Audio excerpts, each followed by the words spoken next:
I have to say that yesterday, it's quite incredible, and I mean this, I don't say this to every class, but it is quite incredible. In a day and a half, we finished the rapid sketch technique. It usually takes at least 2 days before we can get to this stage. So to get to it just after, to get to the finish just after lunch is incredible. One of the things I do want to just reiterate, because it happens all the time with students, is the notion of the linear stroke, which used to be called a sausage, which I have stopped doing now, unless I'm joking, because a sausage is an entity. Do you see what I mean? It's a strange thing, it's a bit of a joke, but I don't think it's such a good joke anymore, because what happens is you're going 1, 2, 3, sausage. It's a linear stroke, do you see what I mean? It's not something that has an entity, it's not an entity in its own right. It's how you join one measurement to another in either a curve or a straight line. And the reason I'm highlighting this is because you're not quite getting it at the moment, and that's not unusual. It happens to every class I teach. It's about the understanding of how it works. Just here, can you see that just there on this face? There is what I would call a wound. If you woke up in the morning and saw a bit of your face missing here, imagine the sense of panic you'd feel. You'd be on the phone straight away down the doctor's or down to the emergency just because you've got a gash here that's probably 2 millimeters deep. It would be serious. So when you're sculpting and you're not getting that flow because you're not using your linear strokes properly, you're creating quite serious injuries in your sketch that actually start to put you off. They start to affect the way that you look at it. So I'm just going to, whilst you're all standing there, it's just here. What I tend to do is analyse what I'm doing. And what I do is that, so I don't even look, I can feel it, if you see what I mean, in my hand. And I know that that's the right size sausage to be able, linear stroke, to be able to fix this little bit here. And what happens, look, is that I press it into one side. This is the bit that I like, just here. This is the bit here that's the problem. And then the stroke comes in and through like that, and actually it was a bit too big, so I've dragged away part of it with my finger. And that's it. So now, the injury that was 3 millimeters deep, which would have caused a lot of blood and a lot of pain if this was a real person, and a lot of worry and many phone calls, has gone in a split second. And that's the nature of the linear stroke. You see what I mean? It comes from a point and blends to a point. It doesn't remain an entity in its own right. You can still see the strokes, but those strokes are homogeneous. They blend into the surface, so that when you feel them, you can feel the surface of the sculpture. You can begin to feel the surface of the skin. If you're going from here to here and you're leaving that kind of gap in between the two, you filled it in but you haven't blended it, it looks like a zombie. Do you see what I mean? It looks like somebody has rotted. And unless you want to do zombies, it's not a good look. And I know there's quite a few, well, I want to do zombies, so it's good. But if you want to do a zombie, be purposeful about it, know the rules, and break the rules afterwards.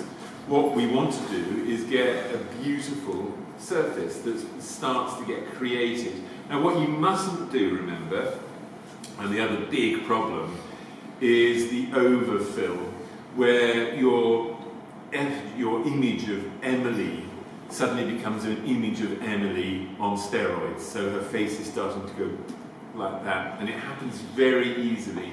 And it happens because when you're bringing your linear strokes across, you're doing things like this. So it's an inappropriate stroke here, and it becomes big like that. And because you've put so much clay on, you don't think to yourself, whoa, too much clay. You think, oh yeah, linear stroke, brilliant. Doesn't quite fit, I know what we'll do. We'll do that. Well, the moment you do that, my cradle point's gone. It no longer is the measurement that was Emily's measurement. So as you've done it, and it's not much thought goes into it, it's done by mistake, but as you've done it, you're not sculpting Emily anymore. She's gone. One of her measurements is gone. If one of your measurements is gone, if it's not yours, it's not your fingerprint anymore. It's somebody else's fingerprint. You see what I mean? So you're changing that sculpture from one person into another just by spoiling one of the measurements. It's that important. And because of that, when it comes to this sculpting stage, those measurements must stay tagged so that you don't do it. And when you do it, and the tag is gone.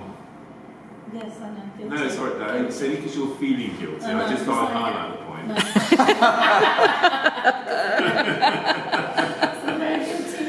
There's no need to feel bad, Jane. It is only fair at the end of the day, it doesn't matter.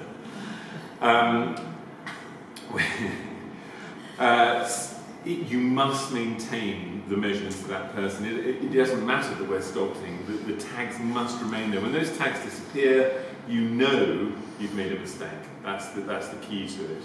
And then you're wasting your time, basically. You might find out that mistake at the end of the day, but if you do that, you've wasted the day. The day's gone because you've now been building somebody else by mistake, not the person that you're meant to be building. It's that critical, so it is very important if you want to get that likeness. But what I'm focusing on when I'm working as a professional sculptor is I want a photographic likeness as quickly as I can get it, and then I imbue that with the person's soul shining through from it. And that generally comes from the eyes, as we were talking about yesterday. When I'm sculpting an eye, I apply the rules that we were talking about yesterday, and we will be talking about them again when we come to sculpt the eyes in the sculptural stage. I will spend at least 3 hours on each eye. It's that important. And you'll find that it suddenly comes to life. When people look at it, they go, oh my God. And that's what you really want from it. It's what I call the wow factor. When you're looking at a sculpture, you've got 30 seconds maximum, really. It's a bit like meeting somebody. The moment you meet somebody, you've got very few seconds to impress that person straight away. If you don't do it, you've then got quite an uphill battle to win back some sort of integrity. And it's the same with sculpture. It must wow people. It must make the hairs in the back of your hands, of your arms stand on end straight away. If it doesn't do that, it's lost the wow factor, and you'll find it difficult to sell your work, and also you won't get the joy out of it that you could get. So we're not building models, but we are getting the photographic likeness, and then we are imbuing it with a life that is almost spooky but beautiful at the same time. Okay, so what I want to do now is run through the next stage with you, and then you're going to go away and give it your best shot as usual. And I'm going to come around and talk to each one of you individually, just to criticise you, as I like to do.